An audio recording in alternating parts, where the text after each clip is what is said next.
Prise de contact du Premier ministre, le général de division Abdoulaye Maïga avec les membres du cabinet. L'audience du ministre des Maliens établi à l'extérieur et de l'intégration africaine, M. Moussa Ag Atayer, avec le nouveau chef de mission de l'OIM. Lancement des travaux du projet d'éclairage solaire de 2 artères dans le district de Bamako. Mardi 26 novembre 2024, fidèles téléspectateurs, bonsoir et bienvenue dans ce journal. Ce mardi 26 novembre 2024, le projet de panneaux solaires a été officiellement lancé à Bamako en présence du conseiller spécial de la transition et chargé des œuvres sociales, M. Agibou Dambélé. La cérémonie a eu lieu au monument de la paix, un symbole de l'engagement du Mali envers les initiatives durables et la transition énergétique. Ce projet ambitieux vise à renforcer l'approvisionnement en énergie du pays en exploitant les ressources solaires abondantes, contribuant ainsi à la réduction des coupures d'électricité et à la protection de l'environnement. Suivons ces reportages. Le projet de lancement des travaux d'éclairation solaire de 2 artères du district de Bamako s'inscrit dans un cadre plus large de réforme énergétique, prévoit l'installation des centaines de panneaux solaires dans différentes régions du pays, en particulier dans les zones rurales souvent déconnectées du réseau national. Les experts estiment que ce programme permettra de réduire significativement la dépendance aux énergies fossiles et d'augmenter la part des énergies renouvelables dans le mix énergétique du Mali. Les autorités maliennes ont également annoncé qu'elles comptaient sur la coopération internationale et les partenariats privés pour assurer la réussite de cette initiative qui représente une partie essentielle de la politique énergétique nationale. Selon le maire du district de Bamako, M. Bala Traoré, l'éclairage de ces 2 artères participe de la pérennisation du service d'éclairage public de l'aménagement de la capitale. L'événement qui nous réunit ce matin au Monument de la Paix est le lancement des travaux du projet d'éclairage solaire de 2 artères dans le district. Cette action se situe dans le cadre de l'expansion du programme des œuvres sociales du général d'armée, son Excellence Assimi Goïta, président de la transition. Mesdames et messieurs, les 2 grandes artères concernées sont Axe, Monument de la Paix, Aéroport international Bamako-Séné. Axe, Pont des Martyrs, Aéroport international Bamako-Séné. Les artères seront dotées d'ampoules solaires lampadaires, 1434 poteaux, dont 630 pour le pont FAD aéroport, 833 Pont des Martyrs aéroport, de 800 watts avec un temps de charge de 6 à 7 heures et un temps de fonctionnement quotidien de 12 heures. Mesdames et messieurs, permettez-moi au nom des membres de la délégation spéciale, du personnel de la mairie et à mon nom propre, d'exprimer notre gratitude au général d'armée, son Excellence Assimi Goïta, président de la transition, pour son appui et son accompagnement constant. Mesdames et messieurs, notre joie et notre satisfaction tiennent à 2 raisons majeures. L'éclairage public étant de la responsabilité de la mairie du district, l'appui du président de la transition contribue à l'atteinte de cet objectif. Par ailleurs, l'éclairage de ces 2 artères participe de la pérennisation du service de l'éclairage public, de l'embellissement de la capitale, l'un des piliers de la feuille de route de la délégation spéciale, mais aussi à la sécurité des usagers de ces artères. À cet égard, j'exhorte le directeur de l'entreprise Global Commerce Multiservice au respect du délai de 15 jours, conformément à la clause contractuelle. En terminant, je réitère tous nos remerciements au général d'armée, son Excellence Assimi Goïta, président de la transition, pour son soutien inestimable. Aider la mairie de Bamako dans sa quête pour l'éclairage public en apportant sa solidarité aux Maliens, a souligné M. Agibou Dambélé, conseiller spécial du président de la transition chargé des œuvres sociales. Les œuvres sociales du président de la transition, on l'avait dit, les œuvres sociales se diversifient. Aujourd'hui, nous sommes là pour l'éclairage public en panneaux solaires de deux grandes artères de Bamako, du monument de la paix à l'aéroport et du monument des martyrs à l'aéroport. Le président de la transition veut apporter son aide aux Maliens en général et des usagers des riverains de ces deux axes pour que l'éclairage public soit plus démocratique. Aider surtout la mairie de Bamako dans sa quête d'éclairage public de Bamako. Apporter un peu de commodité au Bamako en général.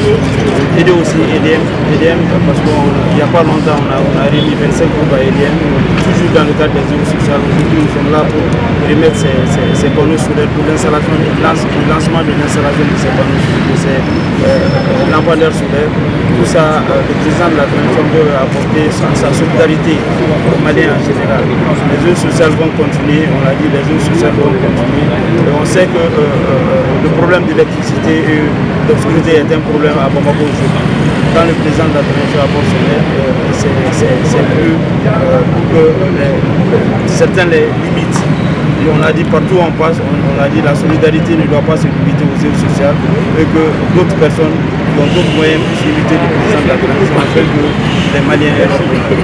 La cérémonie a réuni des responsables gouvernementaux, des partenaires de développement et des acteurs du secteur privé ainsi que des représentants de la société civile qui ont tous exprimé leur soutien à ce projet stratégique pour l'avenir énergétique du pays et s'est clôturé par une photo de famille. Dans la matinée de lundi 25 novembre 2024, le Premier ministre, le général de division Abdoulaye Maïga, a reçu les conseillers spéciaux, les conseillers techniques, les chargés de mission, membres du cabinet civil et du cabinet de défense de la primature. Dans un message bref mais très fair play, il a d'abord remercié au nom du président de la transition, le général d'armée Assimi Goïta, les membres de deux cabinets pour le travail abattu sous le Premier ministre sortant, Dr Choguel Kokala Maïga. Le chef du gouvernement, Abdoulaye Maïga, a ensuite tenu à préciser notre engagement pour le Mali est le même. Il n'y aura pas de changement de camp, mais une réorientation technique. L'essentiel, c'est de maintenir la même vision pour atteindre les objectifs de réalisation de la vision du chef de l'État, celle du Mali courant. Le ministre des Maliens établi à l'extérieur et de l'intégration africaine, M. Moussa Ag Atayer, a reçu ce lundi 25 novembre 2024 en audience le nouveau chef de mission de l'Organisation internationale pour les migrations au Mali, Dr Boubacar Seibou. Les détails avec Khadija Tembeli. Au cours de leur échange, plusieurs questions essentielles à la gestion des migrations au Mali ont été abordées. Les défis liés au rapatriement et à la mise en œuvre des solutions durables pour la réintégration des migrants des retours, l'opérationnalisation du centre d'accueil des migrants à Gao et le renforcement des infrastructures d'accueil à Bamako et à Kaya, la mobilisation en faveur d'un investissement productif de la diaspora, pilier essentiel du développement durable du Mali, la préparation de la journée des migrants et le lancement d'une grande campagne de sensibilisation sur les risques et dangers de la migration irrégulière, la relecture de la politique nationale des migrants et la finalisation d'une convention de partenariat renforcée entre le ministère et l'OIM. Les deux personnalités ont partagé une vision commune sur ces priorités et réaffirmé leur engagement à travailler ensemble pour assurer une gestion des migrations sûre, humaine et bénéfique pour les migrants, leurs familles et le développement du Mali. Cette rencontre marque une étape clé dans la volonté de transformer les défis migratoires en opportunités grâce à une collaboration dynamique et constructive.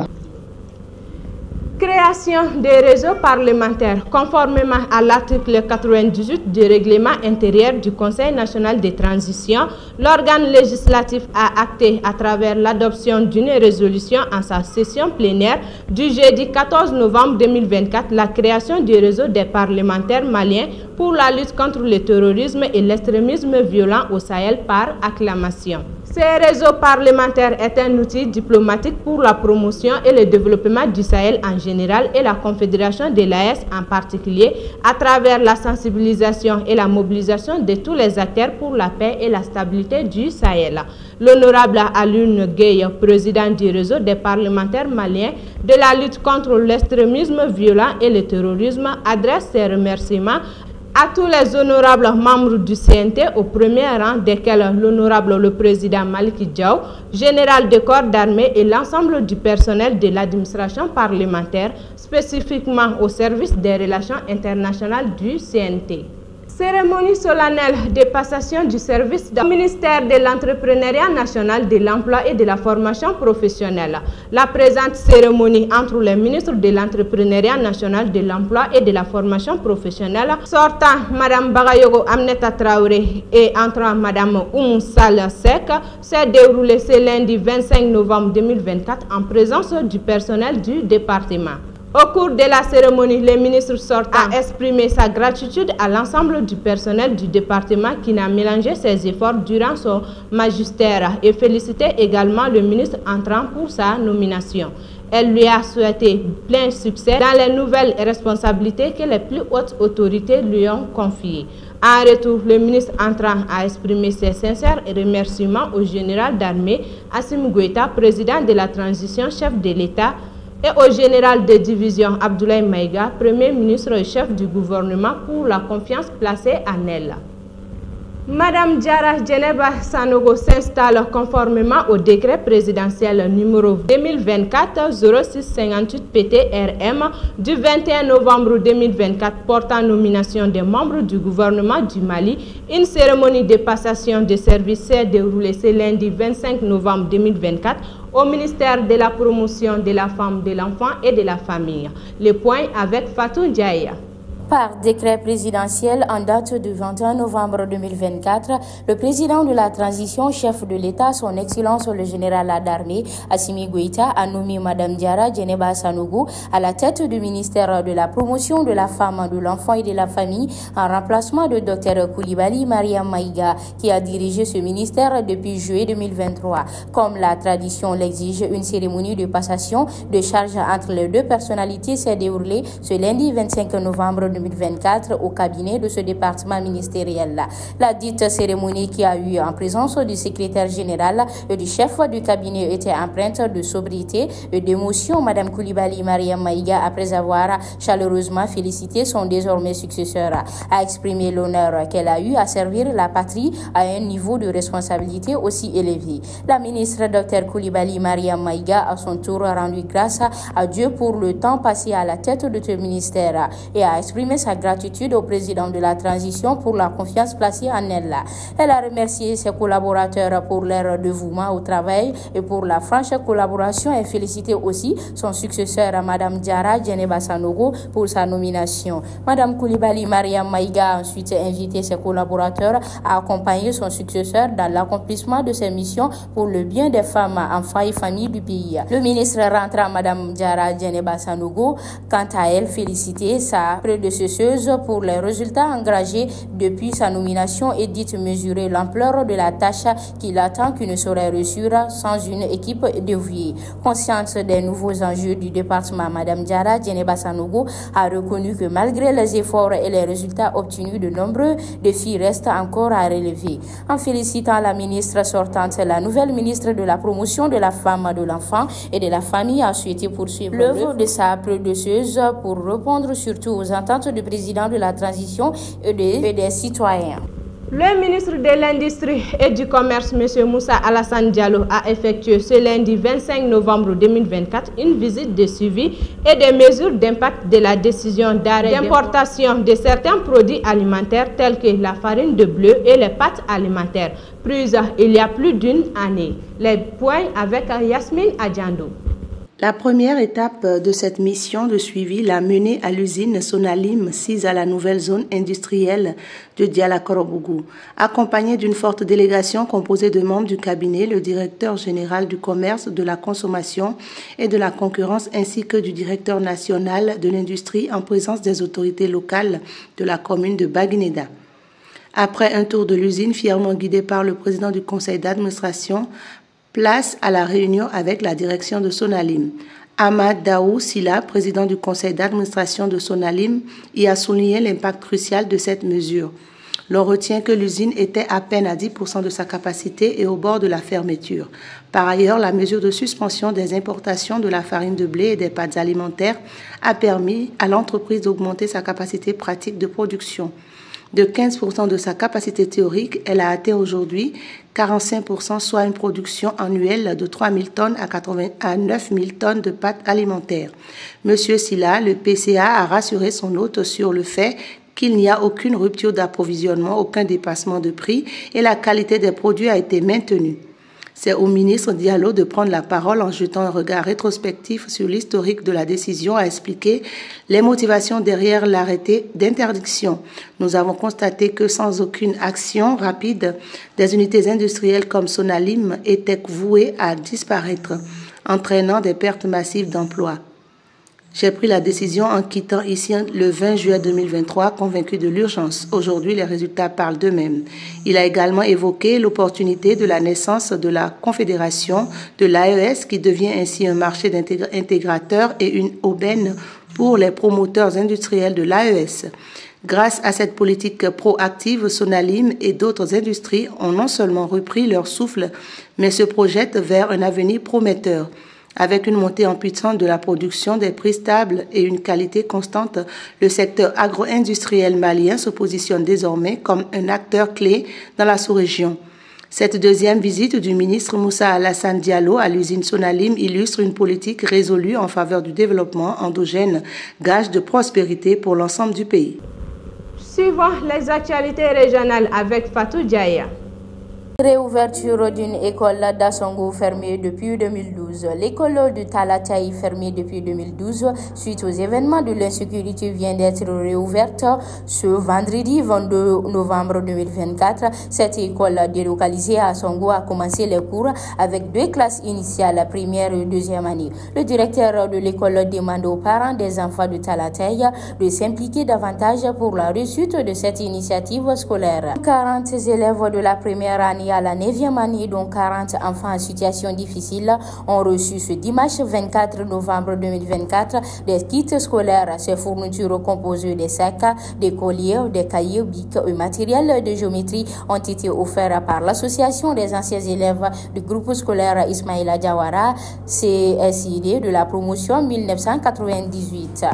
Une centaine de personnes, majoritairement des femmes, ont procédé à un don de sang ce dimanche 24 novembre 2024 à Mozonga. À Assongo, cette initiative de la jeunesse du dit village vise, selon elle, à alimenter la banque de sang du centre de santé d'Assongo. Pour la circonstance, 33 poches de sang ont été récoltées. Une foire aux intrants et de mise en relation des acteurs du maraîchage a pris fin ce dimanche 24 novembre 2024 à San. Plus d'une centaine de producteurs maraîchers ont participé à cette rencontre. L'objectif, créer des opportunités pour résister au choc climatique et assurer une sécurité alimentaire et nutritionnelle des ménages.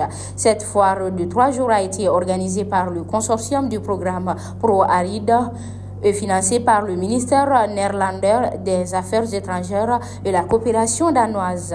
Près de 2 mois après l'ouverture des classes, certaines écoles du centre de Bafoulabé restent fermées. Faute d'enseignants, les élèves du second cycle de Yorokoto, chef-lieu de la commune de Niambia, sont encore contraints de rester à la maison. Selon le maire, la commune ne dispose que de 3 enseignants fonctionnaires pour l'ensemble de son territoire. Face à ce manque d'enseignants, certains villages se mobilisent eux-mêmes pour rémunérer des enseignants afin d'assurer l'éducation de leurs enfants. Salubrité de l'église de Kita en prélude au pèlerinage. Les préparatifs du pèlerinage national des chrétiens catholiques se poursuivent progressivement à Kita. La jeunesse catholique de Kita et les jeunes du conseil communal et régional ont procédé ce samedi 23 novembre 2024 au nettoyage de la cour de l'église. Selon le curé de la paroisse, cette activité s'inscrit dans le cadre des préparatifs du 53e pèlerinage national qui se tiendra du 30 au 1er décembre 2024 à Kita, sous les thèmes Jeunes du Mali, ensemble pour le Mali croix. L'animation sera assurée cette année par la chorale diocésaine de Kaya. À présent, les actualités internationales avec Yasmine Adjandou. Soudan, crise humanitaire au Soudan après des attaques des FSR. Les récentes attaques des forces de soutien rapide dans l'état d'Al Jazeera au centre du Soudan plongent la région dans une crise humanitaire alarmante.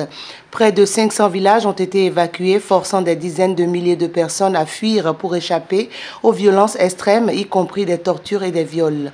Les témoignages poignants de déplacés révèlent l'ampleur des atrocités commises, tandis que la communauté internationale fait face à des obstacles pour intervenir. Un appel urgent à la justice s'élève alors que le blocage d'un projet de l'ONU par la Russie soulève des inquiétudes quant à la protection des civils. Tragique accident mortel en Espagne impliquant un Québécois. Ce lundi matin, l'Espagne est sous le choc après un accident tragique impliquant Mathieu Bélan, un citoyen québécois qui a causé la mort de plusieurs personnes. Les circonstances de l'accident restent floues, mais il suscite une attention médiatique considérable et soulève des questions sur la sécurité routière dans la région. Alors que les enquêtes sont en cours, cet incident tragique met en lumière les enjeux liés au comportement au volant et à la prévention des accidents. Roumanie, un nationaliste pro-russe crée la sensation au premier tour. Lors du premier tour de l'élection présidentielle roumaine qui s'est tenue le 24 novembre 2024, le candidat indépendant Călin Georgescu a créé la surprise en arrivant en tête avec environ 22,94% des voix, malgré des sondages anticipant moins de 10%. Ce nationaliste pro-russe et anti-européen considéré comme venu de nulle part bouleverse le paysage politique traditionnel du pays. Les résultats préliminaires indiquent également une forte concurrence pour la deuxième place alors que les électeurs se préparent à un second tour prévu pour le 8 décembre. Cette élection pourrait marquer un tournant significatif dans la direction politique de la Roumanie alors que les tensions géopolitiques en Europe continuent d'influencer les choix des électeurs. Un bateau de tourisme transportant 45 personnes, principalement des plongeurs, a fait naufrage lundi au large de Marsa Alam en Égypte. 16 personnes ont pu être secourues, mais les opérations de recherche se poursuivent activement pour retrouver les disparus. Selon les autorités locales, le navire de la Sea Story a coulé en pleine nuit, déclenchant une importante opération de sauvetage impliquant des hélicoptères, des navires de la marine et de l'armée. Les causes de ce naufrage restent pour l'heure inconnues et feront l'objet d'une enquête approfondie. La mer Rouge, réputée pour ses eaux cristallines et sa biodiversité exceptionnelle, est une destination très prisée des plongeurs du monde entier. Ce drame vient malheureusement rappeler les risques inhérents à ce type d'activité, même dans des conditions météorologiques favorables. Ainsi s'achève ce bulletin d'information. Merci à vous de l'avoir suivi et à très bientôt.